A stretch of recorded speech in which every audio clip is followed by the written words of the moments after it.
नमस्कार, prime time देख रहे हैं आप। आपके साथ मैं हूं लावनी श्रीवास्तव। तो 29 नवंबर वो दिन जिस दिन पाक आर्मी चीफ राहिल शरीफ रिटायर हो रहे हैं। पाक आर्मी चीफ राहिल शरीफ की जगह लेने वाले हैं लेफ्टिनेंट जनरल कमर जावेद बाजवा। बाजवा खासतौर से इन्हें डार्क हॉर्स कहा जा रहा है। कई सीनियर्स को पछाड़ते हुए इस जूनियर को जगह दी गई है बतौर पाक आर्मी चीफ के पद पर। दरअसल ये कहा जा रहा है कि कमर जावेद बाजवा कश्मीर के मामले में एक्सपर्ट माने जाते हैं। कश्मीर के कई इलाकों पे, कश्मीर से जुड़े हुए जो इलाके हैं वहां पर इनकी तैनाती रही है। 10 कोर का ये नेतृत्व कर चुके हैं। जो एलओसी से जुड़ी हुई सीमाएं होती हैं उसकी कमान संभाल चुके हैं। और यही वजह रही कि प्रधानमंत्री नवाज शरीफ ने बकायदा 4 कोर की बकायदा इनको उस रैंक पर पदोन्नति देकर पाक आर्मी चीफ के पद पर नियुक्त किया है। और अब तमाम विशेषज्ञ ये मान रहे हैं कि राहिल शरीफ और नवाज शरीफ की जो सोच थी उससे अलग सोच रखने वाले बाजवा सेना, साथ ही साथ आतंकी संगठनों पर कार्रवाई के लिए सरकार की मंशा, इन दोनों में समन्वय बिठाते हुए भारत के साथ एक नई रणनीति को साझा करने की कोशिश करेंगे। क्या वाकई बाजवा ऐसा कर पाएंगे? इस मसले को समझने के लिए हमारे साथ स्टूडियो में एक खास मेहमान जुड़ चुके हैं। मैं स्वागत करना चाहूंगी जाने माने रक्षा विशेषज्ञ retired brigadier BD Mishra ji का। मिश्रा साहब, बहुत बहुत स्वागत है आपका। और सबसे पहले तो जो एक सवाल बार बार मन में आ रहा है, तमाम सीनियर्स थे लेकिन एक डार्क हॉर्स के तरीके से बाजवा का नाम सामने आया और उन्हें चुना गया पाक आर्मी चीफ। क्या खासियत? सबसे पहले तो यह समझना पड़ेगा कि जब भी नवाज शरीफ अपने chief of the army staff को अपॉइंट किए हैं तो एक ही मुद्दे से उन्होंने किया है कि जिस आदमी को मैं अपॉइंट कर रहा हूं वो आदमी हमारा एहसानमंद रहे, क्योंकि उसका नाम आगे नहीं चल रहा है, सबसे आगे वो नहीं है। और सबसे जो पीछे का आदमी होता है उसको पिकअप कर लेते हैं कि ये हमारा एहसानमंद रहेगा। लेकिन उसमें हमेशा उनको मात मिली है, क्योंकि जब उन्होंने जनरल परवेज मुशर्रफ को अपॉइंट किया था तब भी उन्होंने इस तरीके से किया था कि उनके ऊपर और सीनियर थे जो फ्रंट रनर थे, और इनको उन्होंने पिकअप किया कि ये मुहाजिर है और इसका नाम सबसे सीनियर नहीं है तो ये हमारा शुक्रगुजार रहेगा। लेकिन वो बात गलत हो गई। फिर उन्होंने आईएसआई चीफ जो एक थे जियाउद्दीन भट्ट, जब मुशर्रफ को सैक किया तो उनको अपॉइंट किया, हालांकि उस वक्त आर्मी ने उनको उल्टा कर दिया। और अब जब इन्होंने कमर जावेद बाजवा को अपॉइंट किया है तो इसमें जुबैद हयात जो chief of the general staff हैं उनका सबसे आगे नाम था। राहिल शरीफ ने उनका नाम रिकमेंड किया था। इशफाक नदीम ये मुल्तान का जो 2 कोर है उसके कमांडर हैं, प्रोमिनेंट आदमी हैं।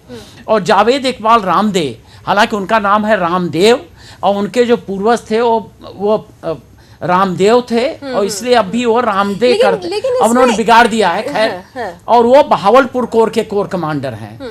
और उनके नीचे लास्ट में इनका नाम था तो इनको पिकअप करके और वहां डाल दिया कि भाई तुम तो कहीं आते नहीं थे। लेकिन एक चीज जो कहा जा रहा है, दरअसल प्रधानमंत्री नवाज शरीफ ने जब बाजवा का सिलेक्शन किया तो ये भी देखा, हम बीते इतिहास को देखें तो तमाम जो आर्मी चीफ रहे हैं उनमें कहीं ना कहीं से राजनीतिक महत्वाकांक्षा रही है।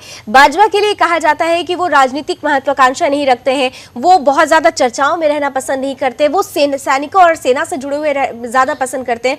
तो कहीं ना कहीं से एक डर नवाज शरीफ को यह भी था कि तख्ता पलट की जो सुखबुकाहट राहिल शरीफ के समय में चल रही थी, ऐसी कोई भी सुखबुकाहट बाजवा के समय में नहीं होगी, ऐसा विशेषज्ञ मांगते हैं।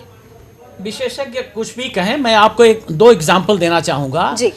परवेज मुशर्रफ वो कमांडो थे और कमांडो के तरीके से हमेशा वो बड़े प्रोफेशनल सोल्जर माने जाते थे। राजनीति से उनका दूर दूर से कुछ लेना देना नहीं था।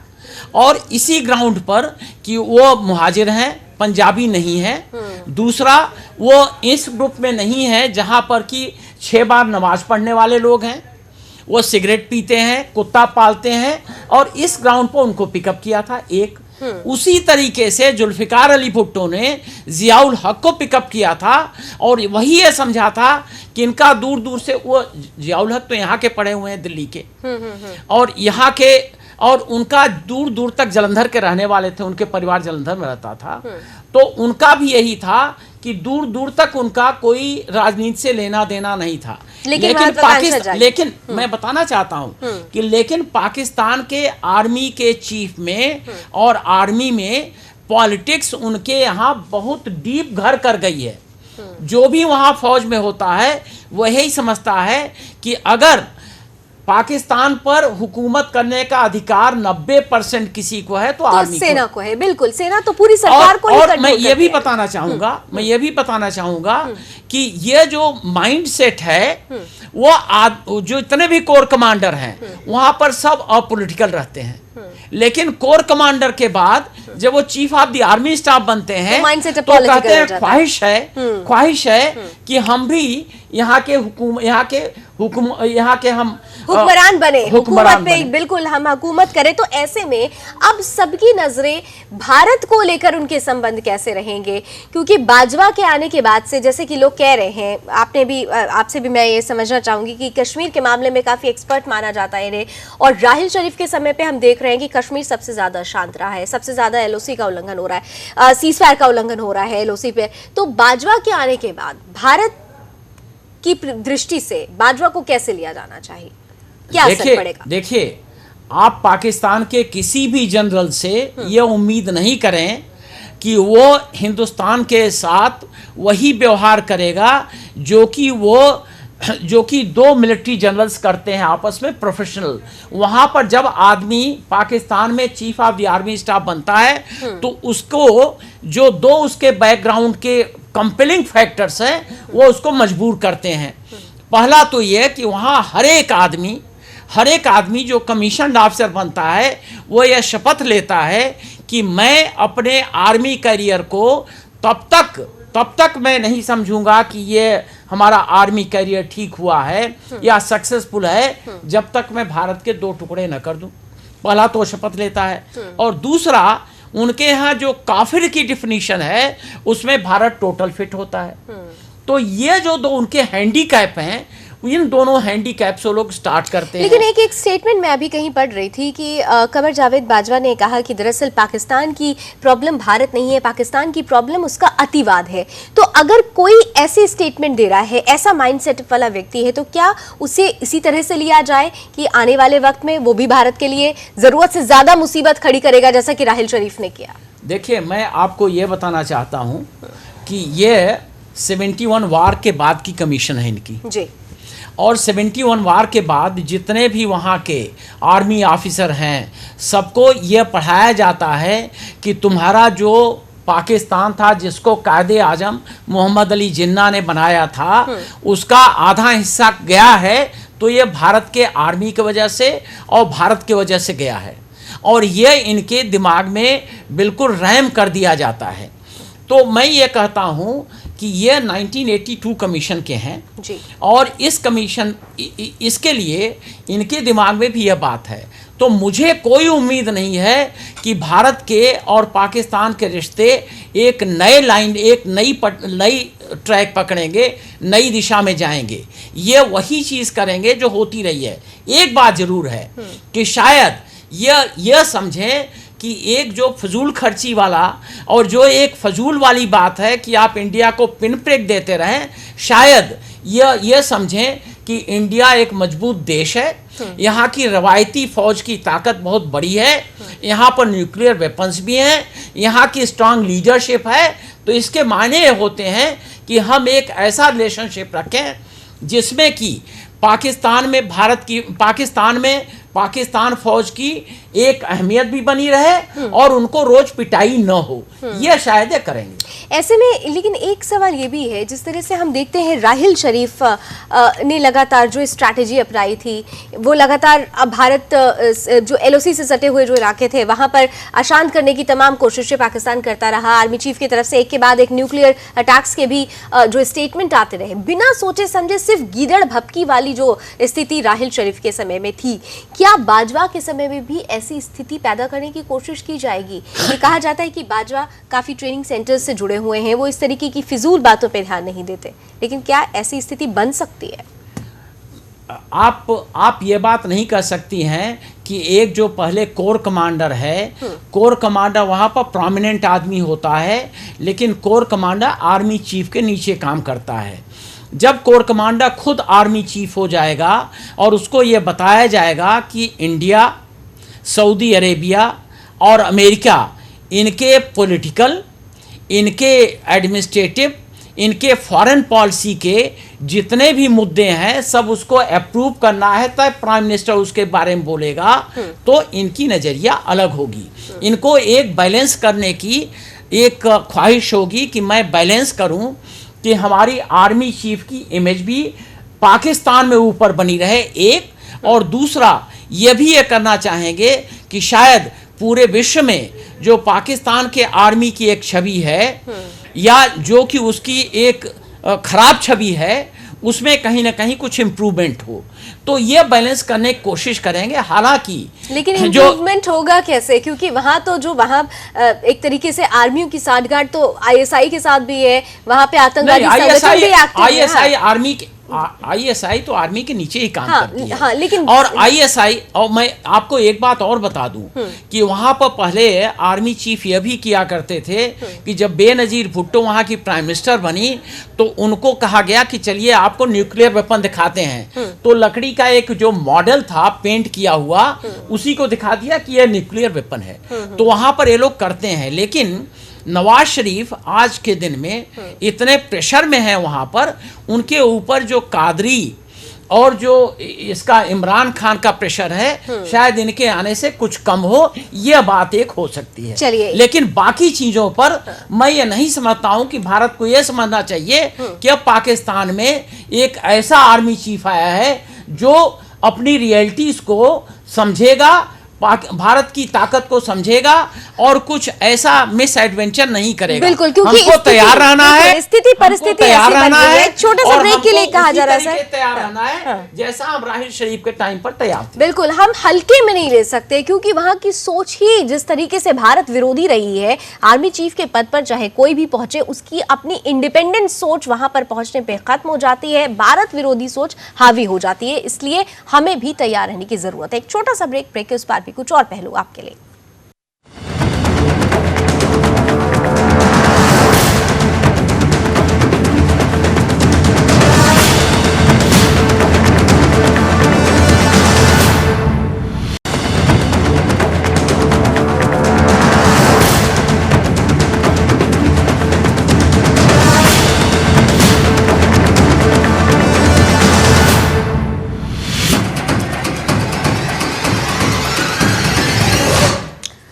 तो 29 तारीख के बाद से पाक का नया आर्मी चीफ जो चेहरा बनने वाला है वो है कमर जावेद बाजवा। बाजवा के आने के बाद से भारत पर क्या असर पड़ेगा, भारत के साथ पाकिस्तान के रिश्ते कैसे होंगे, आज हम इसी पहलू पर खास तौर से चर्चा कर रहे हैं। हमारे साथ खास मेहमान retired brigadier BD Mishra ji लगातार बने हुए हैं। मिश्रा साहब, ब्रेक से पहले एक बहुत महत्वपूर्ण बात आपने की थी कि जब भी कोई भी आर्मी से जुड़ा हुआ व्यक्ति जब पाक आर्मी चीफ बनता है तो उसकी सोच बिल्कुल भारत विरोधी हो ही जाती है।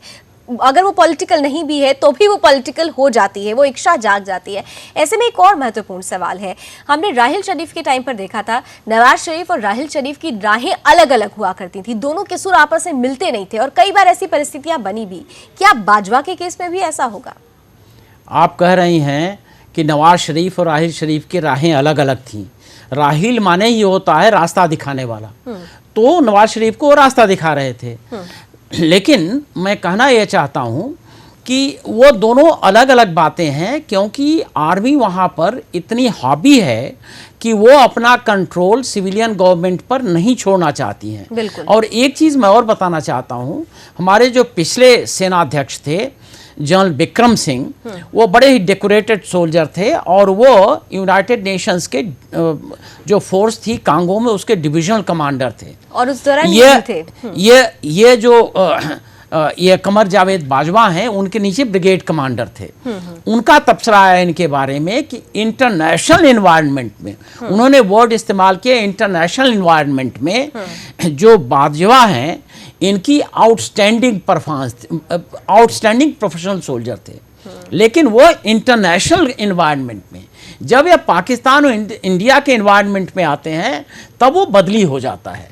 क्योंकि वो जो दो रिलेशनशिप है और जो इनका एक अहम रोल होता है इंडिया के खिलाफ या इंडिया के परिप्रेक्ष्य में, वहाँ पर तमाम और फैक्टर्स आ जाते हैं। और उस फैक्टर में सबसे बड़ा फैक्टर ये है कि आर्मी वहाँ पर कैसे काउंट में रहे, और काउंट में तभी तक रहेगी जब तक कि पाकिस्तान हिंदुस्तान के रिश्ते बिगड़े रहें। बिल्कुल। और अगर पाकिस्तान हिंदुस्तान के रिश्ते सुधर जाएंगे तो वहां के आर्मी की अहमियत खत्म हो बिल्कुल जाएगी। बिल्कुल, उनकी इंपॉर्टेंस इसलिए खत्म हो जाएगी। जब कोई वहां आर्मी चीफ बनता है तो उसका एक पोस्ट का और आर्मी के क्रेडिट का कंपल्शन बन जाता है जी। और उस कंपल्शन से हट नहीं सकते। बिल्कुल महत्वपूर्ण बात आपने कही है कि उस कंपल्शन से वो हट नहीं सकते। हम आज के दौर की अगर बात करें, सर्जिकल स्ट्राइक के बाद से, जब से भारत ने सर्जिकल स्ट्राइक की है तब से पाकिस्तान बौखलाया हुआ है। हम देख रहे हैं 300 से ज्यादा बार LOC पर सीजफायर का उल्लंघन हो चुका है। तमाम तरीके से पाकिस्तान धमकियां भी दे रहा है, युद्ध के लिए भी जो तैनाती है, तमाम तरीके की बातें सामने आ रही है। ऐसे माहौल में बाजवा का पाक आर्मी चीफ बनना किस तरीके से लिया जाए ऐसे हालात में? मैं ये समझता हूं कि राहिल शरीफ, अभी उनको 2 दिन बाकी हैं, क्योंकि वो 30 तारीख को 12 बजे तक शायद रहेंगे, 29 तारीख को रिटायर हो रहे हैं। तो ये माना जा सकता है कि उनका जो 1 दिन का टाइम है, मुझे ये शायद लगता है कि कहीं वो कोशिश करेंगे कि पाकिस्तान आर्मी को पार्टिंग गिफ्ट दें। इसलिए हमको अपने गार्ड ऊपर रखने हैं। इनका जो काम शुरू होगा वो 30 तारीख के बाद से होगा, और ये वो रिस्क नहीं लेंगे शुरू में। जब ये पाकिस्तान के आर्मी चीफ बनेंगे तो ये रिस्क नहीं ले सकते हैं, क्योंकि उस रिस्क का नतीजा हमेशा पाकिस्तान के लिए डैमेजिंग होता है और इनके लिए भी डैमेजिंग होगा। लेकिन जो राहिल शरीफ जब तक हैं तब तक हमको अपने गार्ड को ऊपर रखना है। बिल्कुल। और बाजवा के लिए, जैसे कि आपने सुना होगा कि हमारे रक्षा मंत्री मनोहर पर्रिकर भी साफ तौर से कह चुके हैं कि पाकिस्तान अगर धमकियां दे रहा है और उकसाएगा अगर हमें युद्ध के लिए, तो हम पीछे नहीं हटने वाले हैं। तो इस तरीके का भी एक क्लियर स्टैंड भारत की तरफ से बाजवा के आने से पहले ही बाजवा को एक मैसेज दिया जा चुका है। नहीं, बाजवा को तो मैसेज क्लियर है, क्योंकि जिस दिन से मोदी जी आए हैं उस दिन से पूरे पाकिस्तान को क्लियर है यह बात, नवाज शरीफ को क्लियर है, उनके टीवी चैनल्स को क्लियर है, और राहिल शरीफ को भी क्लियर था। इसमें तो दो राय नहीं है। लेकिन वो लोग, उनका एक कंपल्शन है, वहां की आर्मी का एक कंपल्शन है कि वो अपने जवानों को फॉर्डर की तरीके से मरने देते हैं और चुपके से जाके उनके वालिद को बता देते हैं कि तुम्हारा लड़का मारा गया है इंडियन आर्मी द्वारा, और उसको दफना दो चुपके से। ये हमेशा वो करते हैं। यही परवेज मुशर्रफ ने कारगिल में किया। कुछ बिल्कुल ऐसे ही हालात आगे भी रहने वाले हैं, इसलिए हमें चीजों को हल्के में नहीं लेना चाहिए। भले ही कई विशेषज्ञ ये कह रहे हैं कि बाजवा बहुत ज्यादा अतिवादी नहीं है, लेकिन हमारे विशेषज्ञ BD मिश्रा जी ने जैसे बताया कि जैसे ही कोई शख्स पाक आर्मी चीफ बनता है तो उसके माइंड सेटअप में ही ये बात बैठ जाती है कि उसे अपनी अहमियत भारत विरोधी गतिविधियों को बढ़ावा देकर ही बनानी है। और यही वजह है कि कमर जावेद बाजवा का आना भारत को बहुत हल्के में नहीं लेना चाहिए। बहुत बहुत शुक्रिया BD मिश्रा जी हमारे साथ जुड़ने के लिए, बहुत महत्वपूर्ण राय हमारे बीच रखने के लिए। प्राइम टाइम में भी बस इतना ही। देश दुनिया की तमाम खबरों के लिए आप देखते रहिए सुदर्शन न्यूज। जय।